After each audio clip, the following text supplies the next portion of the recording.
Bonjour à tous et bienvenue sur Insurance Academy. Alors aujourd'hui, on va voir les réseaux sociaux dans le monde des assurances. Alors aujourd'hui, on va vers un peu de théorie, mais surtout ce qui va être important, c'est la stratégie. Aujourd'hui, vous vous dites tous, tiens, je dois apprendre à maîtriser Facebook, je dois apprendre à maîtriser LinkedIn, mais avant tout ça, il y a une chose très importante à savoir appliquer, c'est sa stratégie. Et donc cette première partie aujourd'hui va vous aider à pouvoir vous créer votre propre stratégie qui va vous aider à pouvoir créer du contenu et pouvoir gérer par vous-même vos réseaux sociaux. Alors je vous retrouve directement dans le premier module où on va parler des 5 questions à se poser pour bien commencer sur les réseaux sociaux. Donc nous voici dans cette première capsule où on va parler des 5 questions à se poser pour bien commencer sur les réseaux sociaux. Donc c'est vraiment 5 questions, ça va être un peu votre fil rouge pour vous aider à construire une stratégie que vous allez pouvoir appliquer dès 2020 sur les réseaux sociaux. Alors première question, qui êtes-vous sur les réseaux sociaux? Là on va parler en fait de positionnement. Pourquoi est-ce qu'il est important d'avoir un positionnement? C'est pour créer une cohérence. Donc cette cohérence, ça va être de se dire, tiens, si je devais résumer mon entreprise en 3 mots, quels seraient ces 3 mots? Je prends souvent un exemple d'une microbrasserie pour laquelle j'ai travaillé, qui s'appelle la Cursus. Eux se sont positionnés sur 3 termes. Premier terme, microbrasserie, bière liégeoise et bière artisanale. Et donc en fait, qu'est-ce qu'ils ont fait avec ces 3 mots? À chaque fois qu'ils ont posté quelque chose sur les réseaux sociaux, ils ont glissé ces 3 idées derrière chaque publication. Qu'est-ce que ça entraîne? Ça entraîne ce qu'on appelle un impact d'étiquetage. À force de répéter, maintenant lorsqu'on va parler à un liégeois et qu'on dit « connais-tu la bière liégeoise ?» souvent c'est le nom Cursus qui ressort. Donc ça c'est très important, définir son positionnement une bonne fois pour toutes pour que les gens puissent 1. Vous différencier de vos concurrents peut-être, 2. puissent directement cerner qui vous êtes et 3. peut-être avoir envie de travailler avec vous. Donc ça, cette première question elle est très importante, il ne faut pas les faire dans le désordre, c'est vraiment qui êtes-vous sur les réseaux sociaux, le positionnement. Une fois que vous avez fait ça, on arrive à la deuxième question. La deuxième question, c'est pourquoi êtes-vous sur les réseaux sociaux? Et non, ce n'est pas parce que votre filleul vous a dit « tiens, c'est trop cool les réseaux sociaux, il faut absolument que tu sois dessus ». Vous devez savoir dire pourquoi vous êtes dessus. Alors, pourquoi est-ce qu'on donne des objectifs? C'est en fait pour savoir mesurer des résultats. Donc je vais prendre un exemple, je veux m'améliorer à la course à pied, je ne vais pas juste dire je veux m'améliorer à la course à pied, je vais devoir me mettre un objectif et dire voilà, j'aimerais m'améliorer de 10 secondes dans les 6 prochains mois. Ça veut dire qu'on va pouvoir mesurer le résultat qui va en découdre. Il y a un concept que je détestais à l'école mais qui marche très bien dans le monde du marketing, c'est ce qu'on appelle les objectifs SMART. SMART, S pour spécifique, donc votre objectif doit être spécifique, on doit savoir quel est l'objectif. M, il doit être mesurable, on doit pouvoir mesurer ce résultat. A, il doit être ambitieux mais atteignable. R, il doit être réaliste. Et T, il doit être temporel. Donc vos objectifs doivent passer à travers ce petit schéma SMART pour que vous puissiez vous dire, imaginons, on va prendre un exemple, je souhaite avoir 1000 personnes sur ma page dans les 6 prochains mois. 1000 personnes dans les 6 prochains mois, c'est réalisable, c'est atteignable, on sait le mesurer. Si après 3 mois on se dit tiens, on n'en a eu que 5 en plus, on sait qu'on va pouvoir un peu améliorer la stratégie, mais au moins vous avez une idée vraiment très concrète. Alors, quelques idées d'objectifs que vous allez pouvoir avoir. Premier, c'est la visibilité. Les réseaux sociaux sont un outil gratuit pour se faire connaître. Deuxième, c'est ce que j'appelle l'amélioration de votre image de marque. On sait souvent que le métier de courtier est peut-être vu comme vieillot. C'est l'occasion en utilisant les réseaux sociaux de pouvoir transformer ça en expérience. Ça fait X années que nous sommes là, ça fait pas ils sont vieillots, mais c'est juste ok, X années d'expérience que vous allez pouvoir valoriser. Qu'est-ce qu'on a d'autre comme objectif? On a ensuite l'humanisation. Vous vendez tous les mêmes produits. Qu'est-ce qui va faire que je vais aller chez l'un plutôt que chez l'autre? C'est vraiment le côté humain aussi, c'est le côté échange que je vais avoir avec la personne. Donc dans votre communication, vous allez pouvoir humaniser aussi votre entreprise. Et 2 points qui sont souvent négligés, c'est la relation avec la presse. Je donne souvent des conférences avec un ami sur comment toucher la presse pour 0 €. Quand aujourd'hui vous faites une publicité dans le Vlan, dans la Meuse, peu importe, ça coûte minimum 500 €. Comment faire en sorte de pouvoir être dans la presse de manière gratuite? C'est en fait en communiquant, vous allez voir que les journalistes vont eux-mêmes venir chercher l'information et quand un journaliste vient à vous, il y a de fortes chances qu'il ne vous demande pas 300 € puisqu'il va vous poser des questions et vous allez avoir un article dans le journal. Et le dernier point, le dernier objectif que vous allez pouvoir avoir, c'est aussi un lieu d'après-vente. Vous allez pouvoir centrer, comment dire, toutes les informations, toutes les questions, toutes les remarques de vos clients à un seul endroit. Vous allez pouvoir y répondre et donc être proche de vos clients. Donc ça, c'est très important, se définir un objectif avant de commencer. Et encore une fois, je le dis, c'est pas parce que le filleul a dit que les réseaux sociaux c'est à la mode et qu'il faut absolument être dessus, sinon tu as raté ta vie. Non, vous devez être dessus et savoir pourquoi. Dernier point par rapport à l'objectif, mesurer le bon résultat. Bien souvent, les gens ne savent pas trop quoi analyser et donc ne savent pas trop si aujourd'hui je vous demande est-ce que vos réseaux sociaux fonctionnent ? Oui, mais comment ? Est-ce que c'est en nombre de likes, etc. Toujours bien mettre des résultats par rapport à l'objectif. Je prends un exemple, si votre objectif c'était d'améliorer votre image de marque, ne venez pas dire derrière que Facebook ne rapporte pas d'argent. Comment est-ce qu'on mesure une image de marque améliorée ? Plus de likes, plus de commentaires, plus de partages, plus de recommandations peut-être. Donc faites bien attention à ça. Troisième question, à qui ? À qui est-ce qu'on s'adresse ? Qui est le public cible ? Qui sont les personnes qui vont consommer notre contenu ? Alors là, l'idée, c'est quoi ? C'est d'essayer de cibler ce qu'on appelle le terme persona, le persona le plus complet pour vous. C'est comme si votre client idéal est en face de vous et vous allez pouvoir lui parler, lui donner des conseils, etc. Donc, soit vous partez sur quel âge a-t-il, quelles sont ses activités, quelle est sa situation familiale, peut-être qu'il est professionnel, peut-être qu'il est privé. Vous allez vraiment essayer d'imaginer votre client parfait et communiquer vers cette personne. Alors il y en a qui me disent, oui mais nos clients, nous ça peut aller de 18 ans à 60 ans. Essayez peut-être d'aller trouver un intérêt derrière. Quel est l'intérêt qu'ils ont ?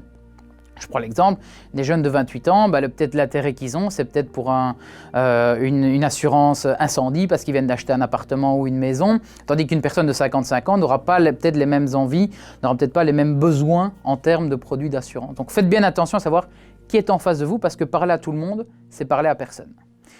Quatrième question, où poster ce contenu ? Et là, c'est la fameuse question de est-ce qu'il faut être partout, qu'est-ce qu'on doit faire ?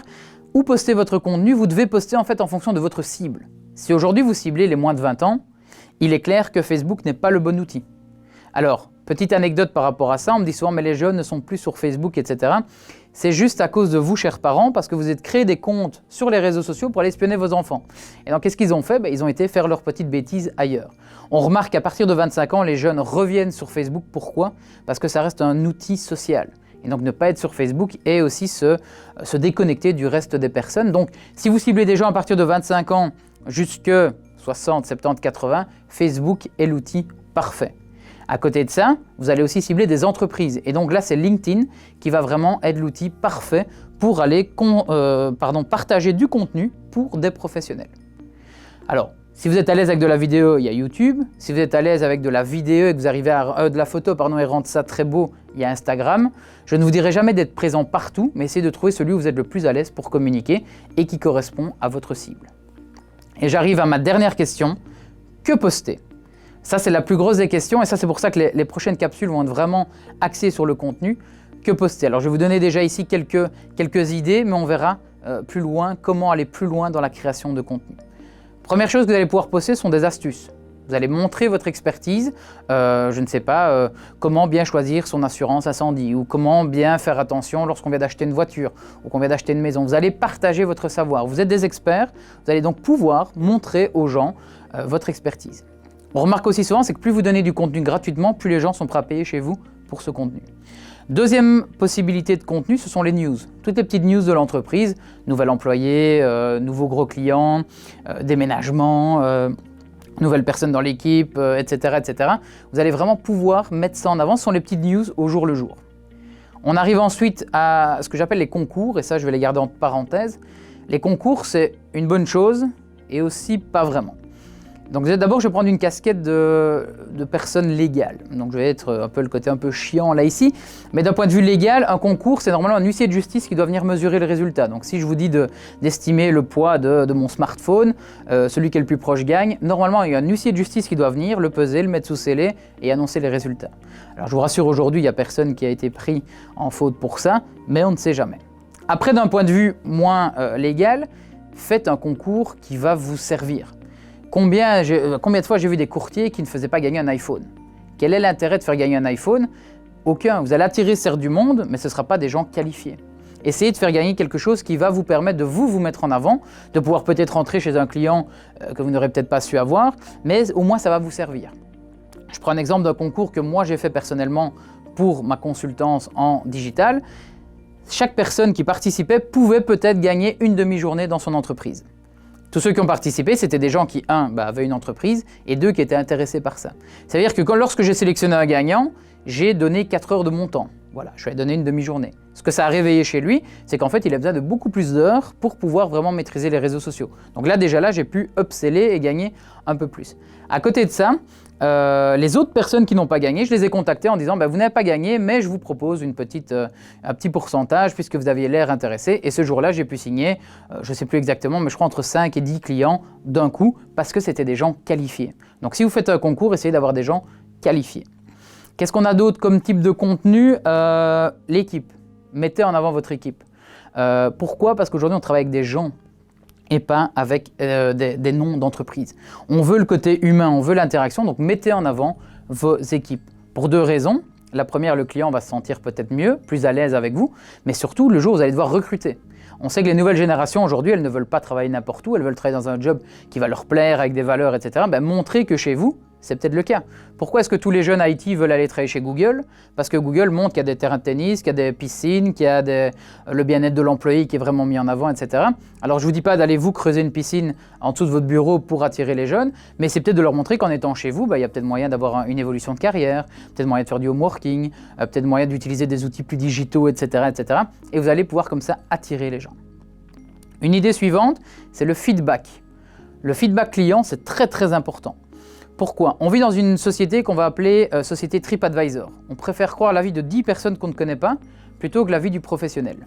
Je vais vous donner un exemple très concret. Vous allez imaginer là en train de regarder que vous êtes autour d'une table. Je suis en train de donner une formation en présentiel. Et à la fin de cette formation, vous allez tous me faire une standing ovation, m'applaudir et dire bravo Lucas, tu étais le meilleur, etc. Et je vous dis déjà merci d'avance. Lorsque vous allez faire ça, je vais rentrer chez moi sur Facebook et mettre un statut du style waouh, encore une classe de formation qui m'a ovationné, c'était trop bien. Quelle est l'image qu'on va avoir de moi? Le Dickeneck à qui on a envie de mettre une petite claque en disant mais pour qui est-ce qu'il se prend celui-là? Reprenons la même situation, vous êtes toujours tous là autour de la table, vous m'applaudissez, bravo Lucas, excellent.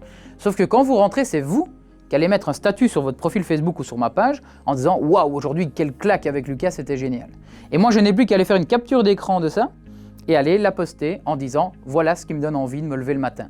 Et là on vient de passer de quelqu'un qui voulait vous mettre une claque en disant c'est quoi ce vantard à ah c'est trop bien pour lui. Et donc faire appel à vos clients contents pour vous voir le dire, ça fait en fait un effet boule de neige, un effet bouche à oreille où les gens vont pouvoir eux aussi se dire tiens, s'il a fait appel à lui et que ça s'est bien passé, pourquoi est-ce que je ne le ferai pas aussi?